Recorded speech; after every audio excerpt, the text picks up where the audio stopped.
মা বোনদের সম্মান, পর্দা ও নিরাপত্তা সবার আগে। কেন নারীরা পেশাদার রুকিয়াতে আসেন না? অনেক দিনদার নারী উম্মাহর খেদমত করতে চান, কিন্তু উন্মুক্ত পরিবেশে পেশাদার রুকিয়া সেন্টার পরিচালনা করা তাদের জন্য প্রায় অসম্ভব হয়ে দাঁড়ায়। রুকিয়া চলাকালীন একজন সেবাপ্রার্থী অনেক সময় ভয়ঙ্কর ও সহিংস আচরণ করতে পারে। গাইরে মাহরাম পুরুষদের সামনে পর্দা রক্ষা করা, জিনের সরাসরি আক্রমণ বা প্রতিশোধ সামলানো এবং উচ্চ স্বরে তেলাওয়াত করা, এগুলো একজন নারীর নিরাপত্তা, সম্মান ও পর্দার জন্য মারাত্মক হুমকি স্বরূপ। বিজ্ঞান ও মনস্তত্ত্ব বলে, দীর্ঘমেয়াদী নেতিবাচক শক্তির বিরুদ্ধে মোকাবেলা ও আকস্মিক সহিংস পরিস্থিতির মানসিক চাপ সামলানোর ক্ষেত্রে নারীদের চেয়ে পুরুষদের শারীরিক ও স্নায়বিক গঠন বেশি উপযোগী। আমাদের আকীদা বিশ্বাস হলো, রুকিয়া কেবল একটি সুস্থতার উসিলা মাত্র। প্রকৃত শেফা বা আরোগ্য দেওয়ার মালিক কেবলই আল্লাহ তাআলা।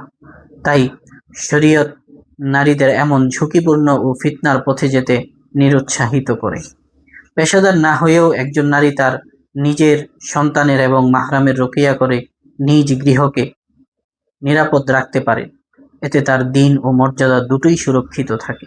সুন্নাহসম্মত রুকিয়া ও নিরাপদ পরামর্শের জন্য আজই যোগাযোগ করুন আসুন্নাহ হিজামা রুকিয়া সেন্টার, ব্রাহ্মণবাড়িয়াতে।